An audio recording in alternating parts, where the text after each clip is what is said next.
নমস্কাৰ, আপোনালোকৰ মাজলৈ মই অন্য এটা ভিডিঅ' লৈ আহিছোঁ। এইখিনি বুট দাইল মই তিয়াই থৈছিলোঁ ভালকৈ। তাৰপিছত এইখিনি কুকাৰতে অকণমান তলতে পানী দিলোঁ, দি বাতিটোতে পিঁয়াজ, জলকীয়া, অকণমান ধনিয়া পাউডাৰ দি একেলগে দি উঠাই দিলোঁ। কেইবাটাও চিটি মৰাৰ পিছত নমাই ইয়াত দেখিছেনে, এতিয়া ইয়াতে বাকি দিলোঁ, দি এইখনে খুব ধুনীয়াকৈ একদম মিহি কৰি ল'লোঁ। তাতে অকণমান ধনিয়া আৰু নিমখ দি দিলোঁ। এয়া চাওক, আটাটো এনেকৈ কৰি ল'লোঁ। অকণমান হাতেও আপোনালোকে কৰি ল'ব পাৰে। তাৰপিছত বেলি ল'ব ধুনীয়াকৈ, তাৰ মাজত ভৰাই লৈ পুৰখিনি সৰহকৈ যিমান জোখত লাগে। আৰু এখন কেৰাহী পাতি দি দিলোঁ। মই কিন্তু একো তেল ঘিউ এতিয়ালৈকে দিয়া নাই, শুকানকৈয়ে দি থৈছোঁ। আকৌ এটা বনাইছোঁ এইফালে চাওক, এনেকৈ এইয়া চাওক শুকানকৈ লুটিয়াই দিলোঁ। এতিয়াহে অকণমান ঘিউ লগাই দিম।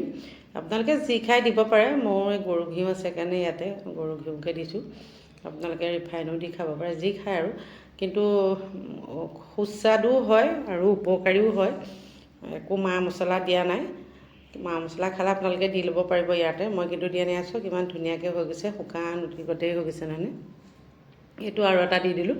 তেনেকৈ অকণমান ঘিউ লগাই দিছোঁ। প্ৰথমতে শুকানেই ভাজি লৈছোঁ। খাই খুব টেষ্ট লাগিলে আৰু ভিডিঅ'টো বনাই থৈছিলোঁ, সেইকাৰণে ভাবিছোঁ আপোনালোকৰ লগতো অকণমান শ্বেয়াৰ কৰি দিওঁ। অতি সহজ। আমি আচলতে টান বুলি কিছুমান কথা ভাবি থাকোঁ, একদম সহজ। চবেই বনাই খায়, মই মোৰ পদ্ধতিটোহে আপোনালোকক দেখাইছোঁ আচলতে মই কেনেকৈ বনাইছোঁ।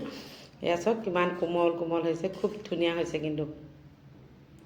আৰু ফাটি চিটি কেনিও ওলাই যোৱা নাই, খুব ধুনীয়া। এইটো অকণমান সৰুকৈ বনাই থৈছোঁ আছিলে, আমি কাৰণ দুজনীহে আছোঁ।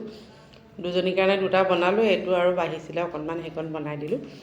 খুব ধুনীয়া হয় আৰু ছোৱালীয়ে খাই খুব টেষ্ট পালে, ময়ো খাই ভাল পালোঁ। মোৰ ছিষ্টেমতো বনাই চাব।